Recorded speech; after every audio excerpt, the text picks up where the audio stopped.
Hey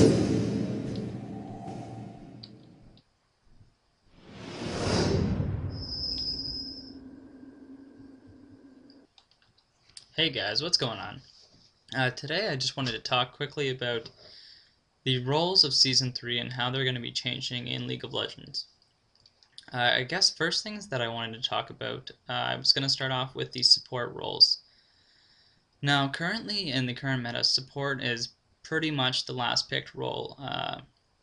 Not many people want to play it, and the people that do play it are generally good at it because they've been picking it for a reason, but people that just get stuck with it I find generally aren't too good at it because they don't know how to kind of perform the role. And I feel like in Season 3, they're really going to try to pick up the playstyle of the role and how you're supposed to perform it and which which champions will be picked for it.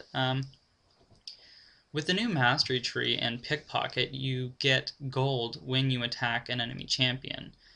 This is pretty deep into the utility tree and as such is designed for the new support role that they're kind of going to be going for.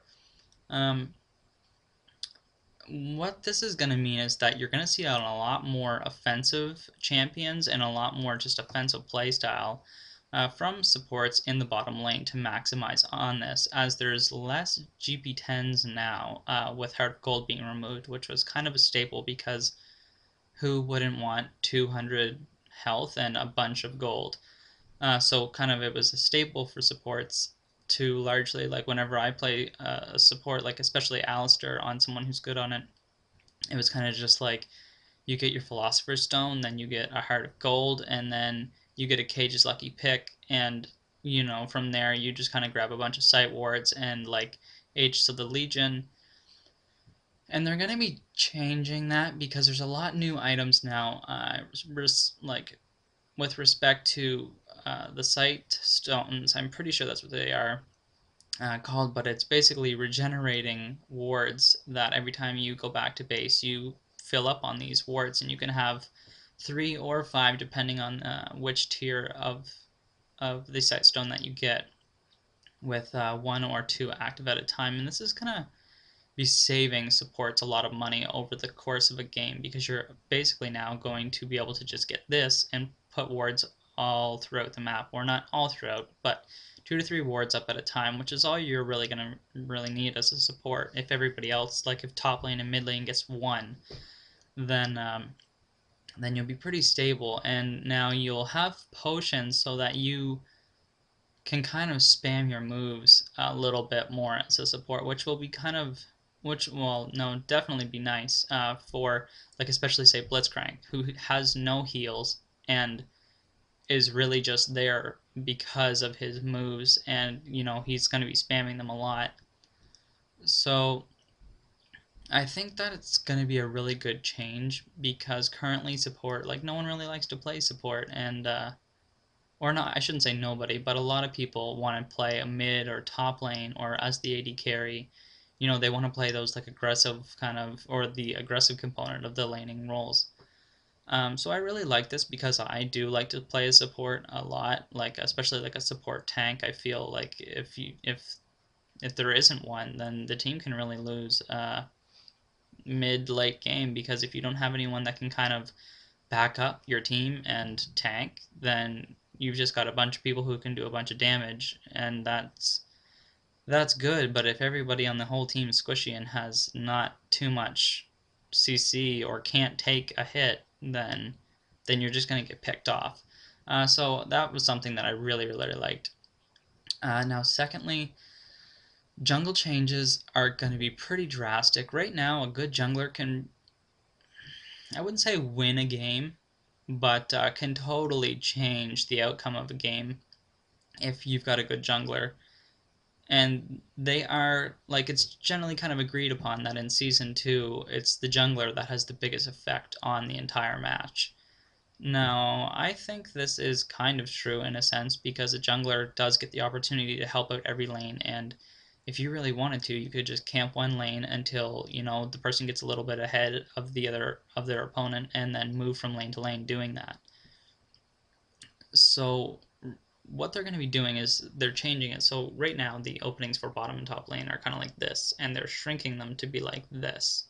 I feel like this would be kind of a good change, because then it's like, oh, okay, I can actually push my lane a little bit, and you don't have to be so worried about moving out of your lane, because right now for bottom and top lane, like especially top lane, they're really trying to change that, because in top lane currently you're all alone up there by yourself, and you're very susceptible to getting ganked. And if a jungler just pretty much camps top lane, then there's not much you can do, because you push out much from your turret, and you're just gonna die or get ganked or be terrified, just kind of just like always looking over at that bush, being like, is he in there? So, or her potentially being Shyvana. But but yeah, so they're going to be changing that, which I feel is kind of appropriate. Leashes are totally gone, so everyone's going to have to kind of help the jungler out in the start, which I feel I feel like is kind of a good thing to be teaching people, because right now if someone doesn't help, the jungler can kind of do it, like, but you're severely hampered. So I think that'll be good that they're kind of emphasizing like, hey, help the jungler kill blue. Um, and on top of that, there's going to be a lot more gold getting generated from the jungle, except for Wraith camps, because it's so easy to clear. So I think that'll be good. Like, they're trying to decrease the amount of gold gained in lane and try to level it out, so that supports are getting a decent amount of gold through pickpocket. Junglers are getting more gold because they're generally held back in gold. And now lanes will kind of come off comparable. Um, and I feel like that's a fair trade-off, to have more gold and, maybe not get so much gold from ganks and assists as a jungler. I feel like that's pretty fair. So you can already kind of see like that you're getting, support up and junglers kind of going down. So they're trying to balance that out. Um, and then on top of that, bruisers now in top lane are going to be getting a little bit more diversity, because essentially top lane, the guy who has the most clearing power and is the tankiest wins. It's just how it works.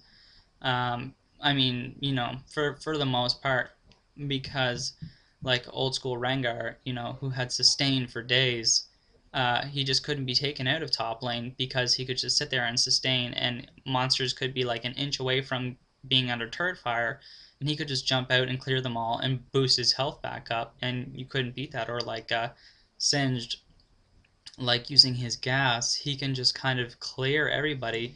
But then you have someone who, like Warwick, if you push the turret in, then he's gonna maybe get one.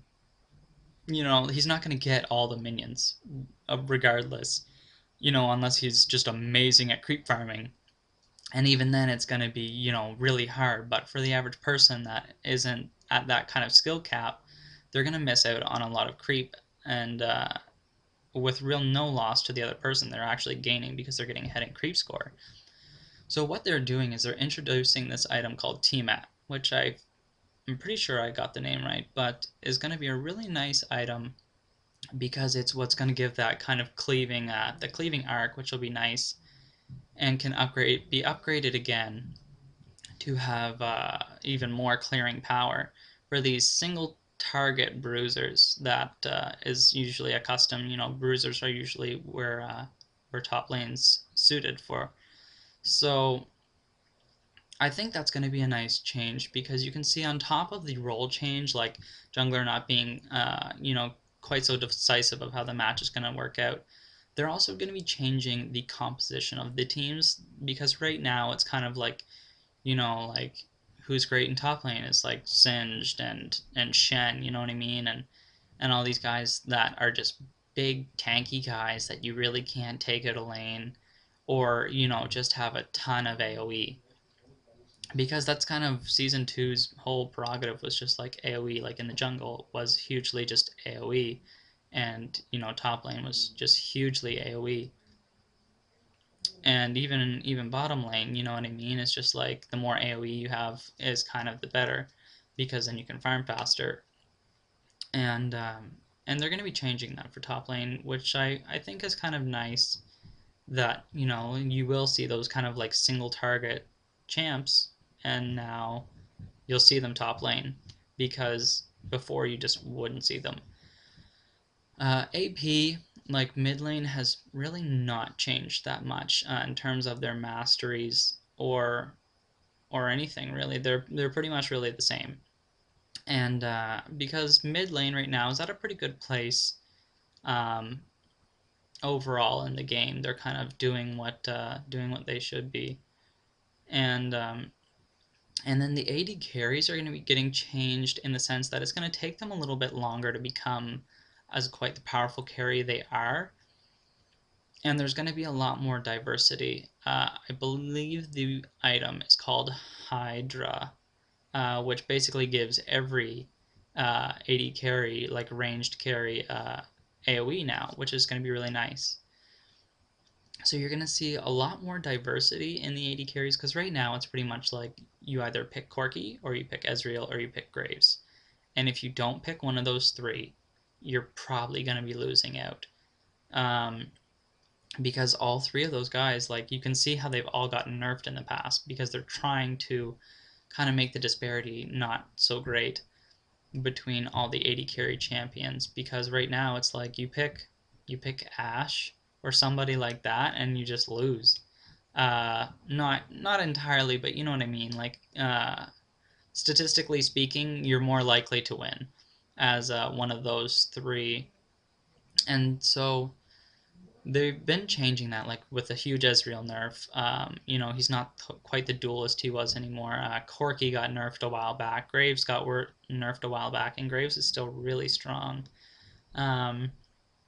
So you're kind of seeing that happen, and I think with Season 3 what they're really trying to do is just level out the roles, because right now it's kind of like this, with like jungler being up here, supports down here, AD carries here, you know, and then you kind of got like your AP and your bruiser there, and you know, so everyone wants to either play the important role or just does not want to play support at all, which I don't know. I think that's kind of bad. Like, everyone should kind of enjoy it. Not everyone should enjoy every role, of course, but all roles should be enjoyable.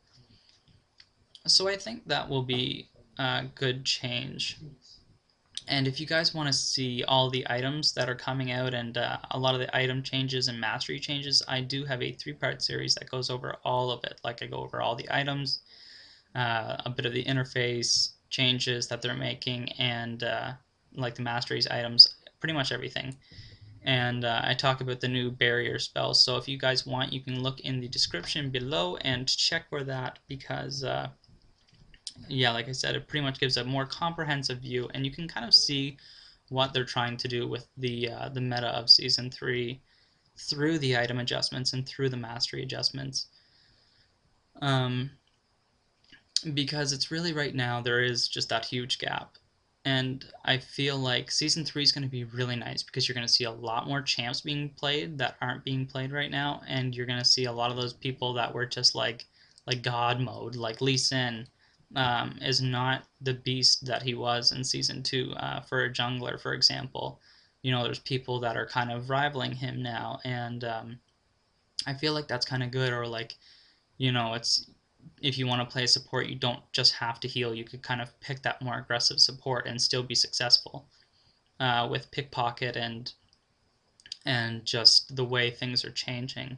And you don't just have to stack a bunch of GP10s. You can actually get some items, because you can just get a sight stone, and that's your wards. You don't need any more than that. So I feel like all in all, it's going to be really good changes, and that's pretty much what I've got to say for now. So if you guys have opinions, comments, or any questions, feel free to ask them in the comments, and I'll get back to you guys as soon as I can. So please like and subscribe. I'd really appreciate it a lot. And I hope this video kind of helped and gives you an idea of what Season 3 is going to be like. So I will catch you guys next time, and I hope you enjoyed the video.